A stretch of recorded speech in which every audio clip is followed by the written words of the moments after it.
Assalamualaikum warahmatullahi wabarakatuh. Perkenalkan, kami dari kelompok 4 akan membahas materi bab 3, yaitu mengenai hukum dan hukum pajak. Sebelumnya, perkenalkan nama anggota kelompok kami. Yang pertama ada saya sendiri, yaitu Eka Agustina. Lalu ada rekan saya, Safinatus Salama. Dan ada rekan saya, Siti Aisyah.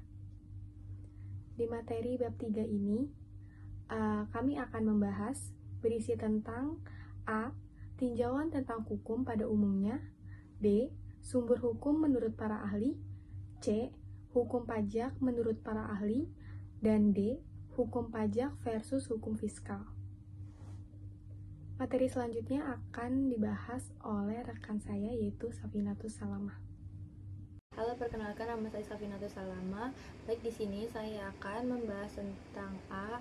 Tinjauan tentang hukum pada umumnya.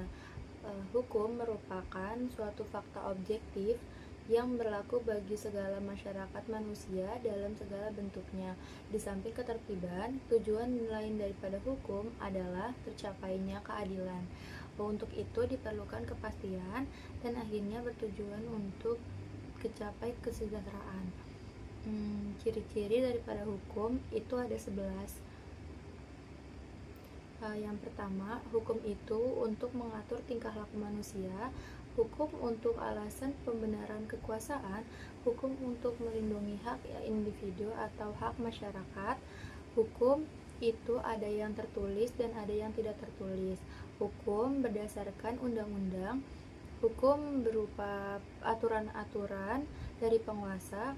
Hukum itu mengikat dan harus dipatuhi oleh masyarakat.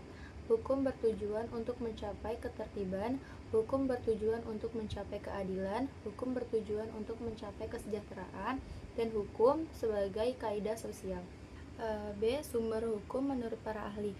Bagi sejarawan dan sosiolog, hukum dipandang tidak lebih dari gejala sosial, sedangkan bagi filsuf dan yuris memandang hukum sebagai keseluruhan aturan, tingkah laku, dan sistem nilai. Menurut Prof. Apeldoorn, sumber hukum positif dilihat dalam berbagai arti tergantung pada sudut pandang.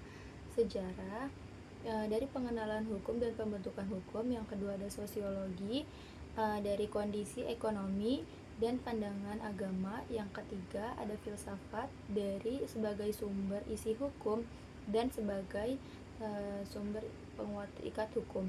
Yang keempat ada formil, dari undang-undang, kebiasaan, traktat, dan jurisprudensi. C. Hukum pajak menurut para ahli.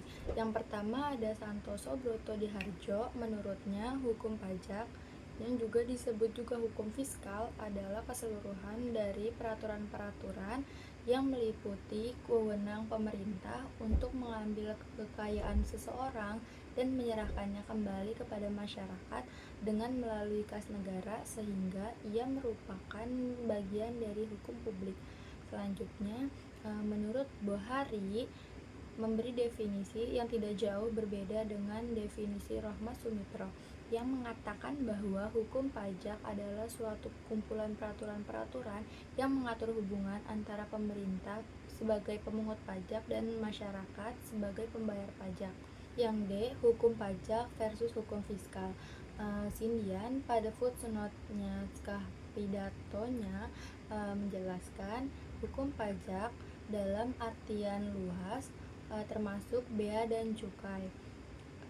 Dalam bahasa Belanda disebut belastingrecht, tidak menggunakan perkataan fiskal karena untuk menghindarkan salah paham, sebab fiskal diartikan juga sebagai memasukkan uang semata-mata bagi kas negara.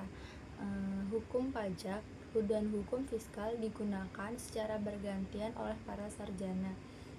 Santoso Brotodihardjo dan Sindian Isa Dujuningrat menyebut hukum pajak sebagai hukum fiskal, masuk dalam ranah hukum tata usaha negara. Baik, untuk pertanyaan dan jawabannya akan dibacakan oleh rekan saya, yaitu Siti Aisyah. Keempat, mengapa penting membedakan antara sumber hukum dalam arti formil dan material? Jawabannya, karena sumber hukum formil menunjukkan bentuk resmi hukum seperti undang-undang, sedangkan sumber material menjelaskan alasan sosial, historis, atau filosofis di balik lahirnya hukum. Pembedaan ini membantu memahami asal-usul dan kekuatan mengikat hukum. Soal yang kelima, mengapa hukum pajak disamakan dengan hukum fiskal, padahal secara etimologis memiliki makna berbeda?